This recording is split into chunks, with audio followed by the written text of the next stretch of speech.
اساتذہ کرام، آج بچوں نے رے کے خاندان کا دوسرا نیا حرف ریڑا کیا۔ ہم نے ان کو اس کی مکمل پہچان کروا دی، ان کو لکھنا سکھا دیا، کہانی کے ذریعے نئے نئے الفاظ بھی بنانا سکھا دیے اور اس کی مکمل طور پہ بچوں نے پہچان کر لی۔ آپ بھی جماعت میں اس حرف کی پہچان کے لیے ضروری ہے کہ مختلف سرگرمیاں کروائیے، ان کو سینڈ پیپر پہ لکھنا سکھائیے، ان کے لیے فلیش کارڈز بنائیں اور ریڑا سے شروع ہونے والے نئے نئے الفاظ بچوں کو ضرور سکھائیے اور بچوں کو ضرور بتائیے کہ یہ یا تو کسی لفظ کے درمیان میں آتا ہے یا آخر میں آتا ہے۔ اس کے علاوہ اسٹیم ایجوکیشن کے مطابق بچوں کو سرگرمیاں ضرور کروائیے۔ اب میں آپ کو بتاؤں گی کہ وہ سرگرمیاں کون کون سی ہیں۔ سائنسدان میں طلبہ کو بتائیں کہ نمک پہاڑوں سے حاصل کیا جاتا ہے۔ جدت دان میں QR کوڈ کو اسکین کریں اور رے والے الفاظ کی پہچان کروائیے۔ مختلف ویڈیوز بچوں کو ضرور دکھائیں۔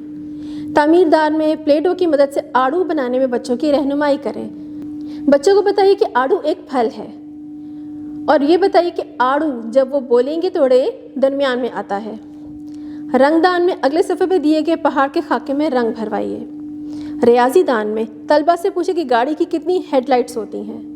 اس طرح بچوں کو گننا بھی آ جائے گا اور اس لفظ کی اچھے سے پہچان بھی ہو جائے گی۔